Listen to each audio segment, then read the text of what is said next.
Rahul phone করেছে। হ্যাঁ রাহুল বল, কি রে এতদিন পর ফোন করলি, কি খবর? হ্যাঁ, এই তো চলছে ভাই। আসলে কাজকর্মে একটু ব্যস্ত থাকি তো। আচ্ছা, তো তুই কেমন আছিস? হ্যাঁ আমিও ভালো আছি। বিয়েটা করে ফেললাম, বুঝলি? হ্যাঁ, তুই বিয়ে করে নিয়েছিস? হ্যাঁ। কি রে, আমাকে ইনভাইট করলি না তো? আরে না না, পালিয়ে বিয়ে করেছি। ও, পালিয়ে বিয়ে করেছিস? ভালো ভালো। কোনো একদিন খাইয়ে দেবো তোকে। ঠিক আছে, তাহলে একদিন দেখা কর। হ্যাঁ, একদিন দেখা কর তাহলে, সময় বার করে। আচ্ছা ঠিক আছে, কল রাখছি করবি। তাহলে। রাখছি, হ্যাঁ।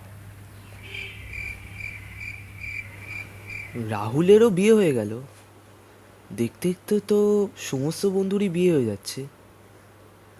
আমার বিয়ের ব্যাপারে তো কেউ আলোচনাই করছে না। বয়সটা তো হয়ে গেল।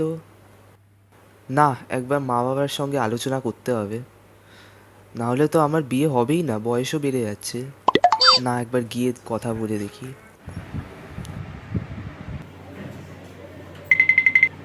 মা, হ্যাঁ, কি হয়েছে বল। বলছিলাম যে পাশের বাড়ি কাকিমা আছে না, ওনাকে একটু জিজ্ঞেস করো তো যে কোনো ভালো মেয়ে আছে কিনা, বিয়ে করতে চায় যে, আমার জন্য একটা ভালো মেয়ে খুঁজে দিতে। বাবু, তুই কিন্তু বড্ড পেকেছিস, তোর এখন খেলাধুলা করার বয়স। আমার এখন 35 বছর বয়স হলে আমি এখন কি খেলাধুলা করবো? ঠিক আছে, যা যা, এখন মাথা খারাপ করিস না, রান্না করছি আমি, পরে আমি সন্ধ্যাবেলা কথা বলছি।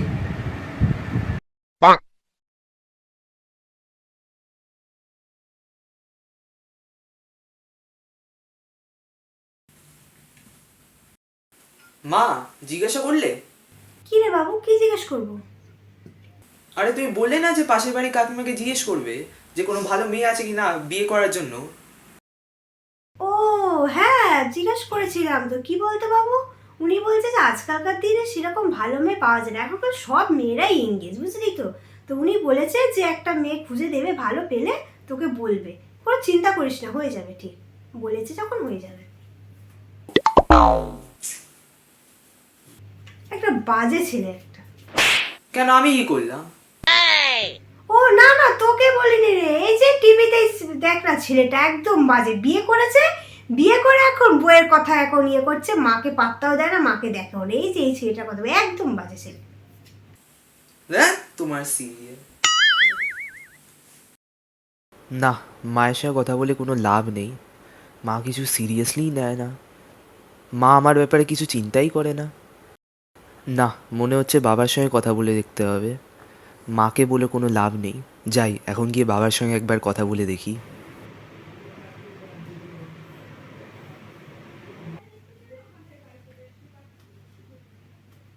বাবা,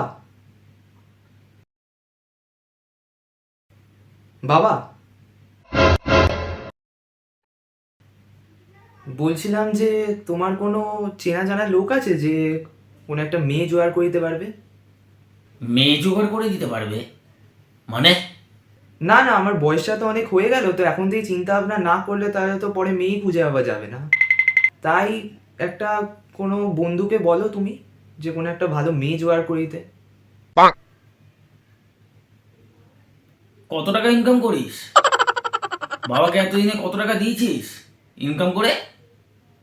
বিয়ে করবে, সামলাতে পারবি বিয়ে করে? না না, আমি একটা ভালো কাজে জয়েন করেছি। মানে ওই সিমেন্ট তোলার কাজটা ছেড়ে দিয়েছিস? ওই সিমেন্ট লোড করে নিয়ে যেতিস আসছিস, ওটা ছাড়া হয়ে গেছে? না না, আমি আর ওই সব কাজ করি না, আমি এখন একটা ভালো কাজ করি। তুমি একটা ভালো মেয়ে জোগাড় করে দিতে পারবে না?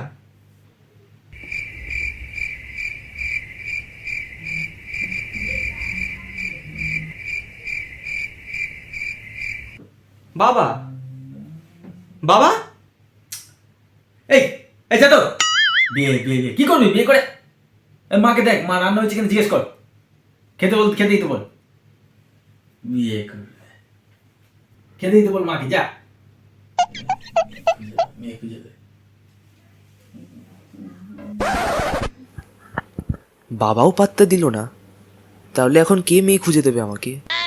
একবার সুজয়কে ফোন করে দেখি, ওর বউয়ের অনেক বন্ধু বান্ধব থাকতে পারে।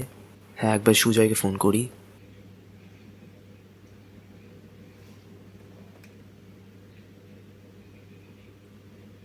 হ্যাঁ বল। হ্যাঁ হ্যালো সুজয়।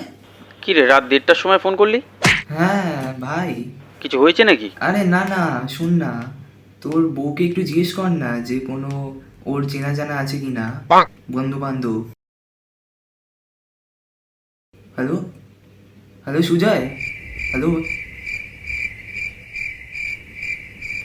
কেটে দিল। নিতাই, বিয়েটা করে ফেললাম। হ্যাঁ নিতাই, হ্যালো, আমার ছেলের অন্নপ্রাশনে চলে আসিস বুঝলি। কি রে নিতাই, আমার বিয়েতে আসি না কেন? তোকে যে নেমন্তন্ন করে এলাম।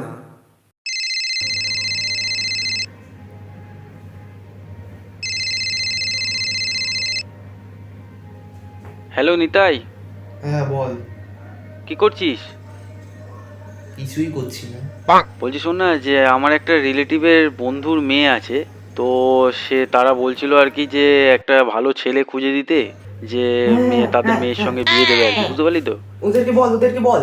হ্যাঁ হ্যাঁ, একটা ছেলে আছে, বল। ভাবলাম যে তুই আছিস, হ্যাঁ আমি আছি, হ্যাঁ। তো একটা ছবি পাঠাতে হবে। ওদেরকে ছবিটা পাঠাও। হ্যাঁ তুই পাঠিয়ে দিলে ভালো হ্যাঁ, হতো। আমি পাঠাচ্ছি, তোকে হোয়াটসঅ্যাপ করছি। হ্যাঁ ঠিক আছে, আমি নাম্বার বলছি, তুই হ্যাঁ। ছবিটা পাঠিয়ে দে। হ্যাঁ করছি। আচ্ছা ঠিক আছে ঠিক আছে।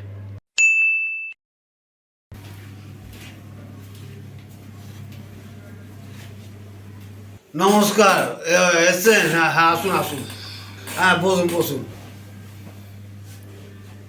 নমস্কার। নমস্কার। হ্যাঁ, এখানে আসতে কোনো অসুবিধা হয়নি তো? না না, আমাদের সেরকম একটা অসুবিধা হয়নি আসতে। ওই এদিক দিয়ে রিক্সা পাচ্ছিলাম না, অনেকক্ষণ দাঁড়িয়েছিলাম, তো যাই হোক মোটামুটি তারপরে ওই হাঁটতে হাঁটতে এলাম, তারপর কাউকে জিজ্ঞেস করে এলাম। ঠিক আছে, অসুবিধা নেই কিছু।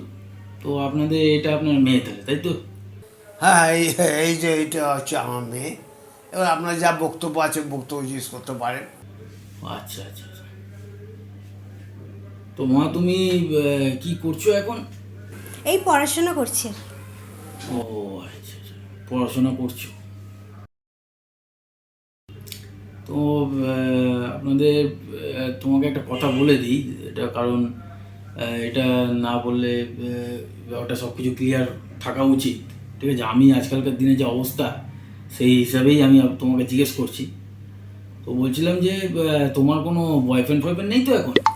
না না না, বলছো না না, ওইসব কোনো ব্যাপার না। কি জিজ্ঞেস? ঠিক আছে, কেন বলতো, এগুলো জিজ্ঞেস না করলে পরবর্তীকালে একটা অসুবিধার সৃষ্টি হতে পারে। আজকালকার দিনে তো দেখেছিস তো কি হয়, দিনকাল মানে কিরকম চলছে। না না, আপনি কিছু মনে করবেন না দাদা, আমি ওইসব পরিষ্কার- ব্যাপার নেই। হ্যাঁ সেই পরিষ্কার জিজ্ঞেস করছি আর কি, যাতে কোনো পরবর্তীকালে কোনো সমস্যা বা কিছু না হয়। তো কেন বলো তো, এই পরে গিয়ে দেখা যাবে তোমার সঙ্গে ওর বিয়ে হয়ে গেল, তারপর তোমার বয়ফ্রেন্ড দেখা গেল কোথা দিয়ে এসে ওকে মারধর করতে শুরু করে দিয়েছে। এ মানে এই তো খুবই বলছি না, এগুলো হয় রে, তুই জানিস না এগুলো, তোর কোনো আইডিয়া নেই। ঠিক আছে, হ্যাঁ, কে আছিস? এই মিষ্টিটা নিয়ে আয়, এই আয়, মিষ্টিটা নিয়ে আয়। আরে এইসবের কি দরকার ছিল? এর সঙ্গে কি বলুন তো, একটা যদি সিঙ্গারা হয়ে যেত না, মানে জমে যেত কিন্তু। আসলে এই সময় অনেকদিন সিঙ্গারা খাওয়া হয় না। সিঙ্গারা আমি আগে প্রচুর সিঙ্গারা খেতাম। বাবা সিঙ্গারা- তোমার এইসব খাওয়া বারণ। কারণ একটুখানি কি আছে, সিঙ্গারা বললাম, আপনি সিঙ্গারা তাই কোনো আনতে হ্যাঁ আনতে পারেন, কোনো অসুবিধা নেই। কত দূর? না না না না না, আরে বেশি দূর না তো বলছো তো, কত দূর মানে সামনে? আরে আপনারা কষ্ট করেন না, বাবা একটু উনি খায় বলে বলছে। আমি এটা খেয়ে আমি হবে। ঠিক আছে দাদা, কোনো অসুবিধা নেই, আমি এইটাই খেয়ে নিচ্ছি, অসুবিধা নেই কিছু। হ্যাঁ আমাদের কাছে। খা অসুবিধা কি আছে, খা না, খা। এ খুবই এইগুলো ভালো খেতে, আমি তো খেতাম আগে, এইগুলো আমি খাই, এগুলো কোনো অসুবিধা নেই দাদা, ঠিক আছে। আচ্ছা বাবা, তুমি কোথায় এখন চাকরি করছো? এই আমি একটা ভালো ডেলিভারি কোম্পানিতে কাজ করি, খুবই রেপিউটেড কোম্পানি। তো স্যালারিটা কত পাও? এই 13-14 হাজার পাই মাসে, ভালোই কোম্পানি। 13-14 হাজার পাস? কেন, তুই তো আগের যে কাজটা করতিস সেটা শুনেছিলাম 17,000-18,000 টাকার মতন স্যালারি আছে তো। আরে ওতে একটু পরিশ্রমও অনেক ছিল, ওর জন্য ছেড়ে দিই। পরিশ্রম ছিল বলে তুই ছেড়ে দিলি চাকরিটা? আর পরিশ্রম করবি না, ছেলে হয়েছিস, পরিশ্রম করবি না তো কি মানে বসে বসে তুই কি এমনি বসে বসে তোকে মুখ দেখে স্যালারি দেবে অফিসের লোকেরা? হ্যাঁ, আরে বাবা ওতে 2 মাস ধরে ইয়েও দিচ্ছিল না, ওই টাকাও দিচ্ছিল না। আরে মানে 2 মাস ধরে তুই কাজ করেছিস, তোকে টাকা দেয়নি? না। তারপর তুই ছেড়ে দিয়েছিস? হ্যাঁ। কি গাধা ছেলে দেখো। মানে তুই 2 মাস ধরে বিনা পয়সায় কাজ করে ওদেরকে কাজ দেখিয়ে দিয়ে চলে এলি, আর তারপরে কিনা 2 মাসের স্যালারি না নিয়ে তুই ওখান থেকে ছেড়ে চলে এলি। আরে এবার মানে তোর মাথায় কিছু আছে কিনা বলে তো আমরা তো বুঝতে পারছি না। হ্যাঁ, 2 মাস কেউ ফ্রিতে কাজ করে? আপনি বলুন দাদা, আপনি কোন বাবা জায়গায় এটা গেলেন? বাবা এটা খাওয়াতে পরে হবে, খাওয়া দাওয়া হবে। তুই যে করছিস এটা তুই আমাকে তো জানাসনি। তাই তো আমি গিয়ে বলতাম কি দাদা, আমি গিয়ে 2 মাস আপনি কোথাও কাজ করলেন, সেইখানে গিয়ে আপনি 2 মাস না কাজ করে চলে এলেন, আর টাকা পয়সা ফ্রিতে মানে নিয়ে নিল, মানে ওর পরিশ্রমটা। মানে কিরকম গাধা ছেলে, মানে বলুন, মানে এরকম, মানে আর কিছু বলার নেই ওকে। তো তুই তারপরে আবার ভাবুন, এমনই মাথা মোটা, ও যদি 17-18 হাজার টাকার চাকরি করতো, সেখান থেকে মানুষ কি উন্নতি করবে? না, তো উন্নতি করার দরকার। তুই 13-14 হাজার টাকায় স্যালারির কাজে ঢুকে গেলি, কেন আরো আরেকটু বেশি অন্য কোনো কাজে ঢোকা যাচ্ছে না?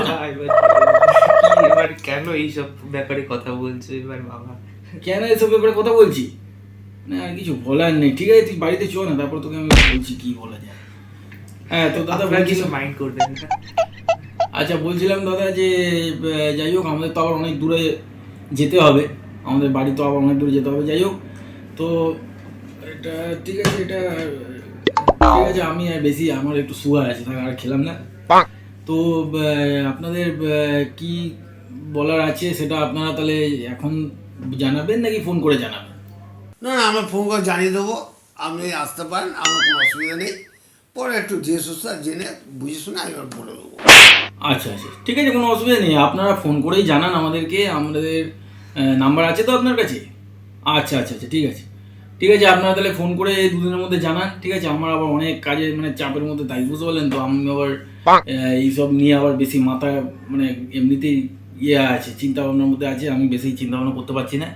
আপনারা যতটা সম্ভব তাড়াতাড়ি একটু জানিয়ে দেবেন, ঠিক আছে? আচ্ছা দাদা, আচ্ছা আচ্ছা, ঠিক আছে, তাহলে উঠলাম আমরা, মা উঠি তাহলে, নমস্কার। চ চ চ, আমাদের বাড়ি যেতে হবে, আবার দেরি হবে, অনেক রাত হয়ে যাবে আবার যেতে। ঠিক আছে, চ চ চ চ, দাদি চ দাদি চ। দাদা এই মিষ্টিটা রইল, হ্যাঁ পারলাম না খেতে, ঠিক আছে চ।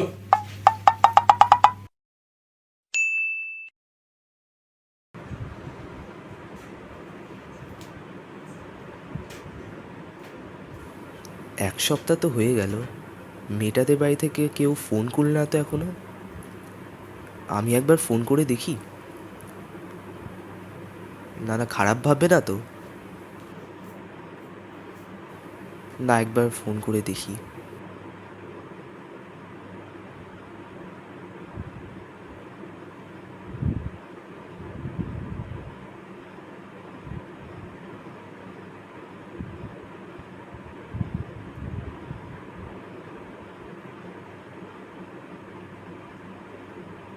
কেটে দিল।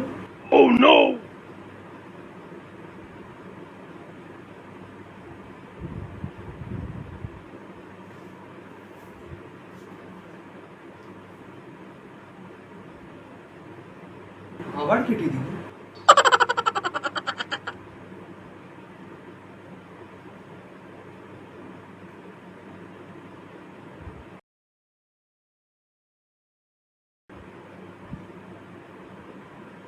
Switch off.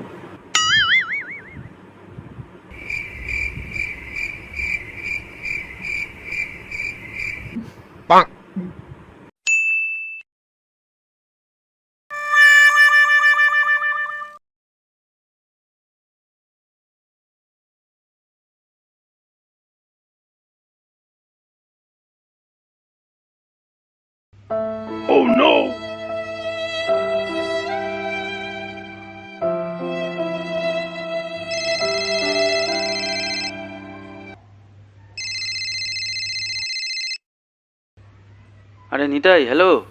কি বলবি বল। আরে শোন না, একটা ভালো মেয়ের খোঁজ পেয়েছিলাম। এই 40-42 বছর বয়স হবে, এই রিসেন্ট ডিভোর্স হয়েছে, বুঝলি, একটা বাচ্চাও আছে। মেয়েটা কিন্তু খুব ভালো কিন্তু। হ্যালো, বলছি কথা বলবো নাকি? হ্যালো নিতাই।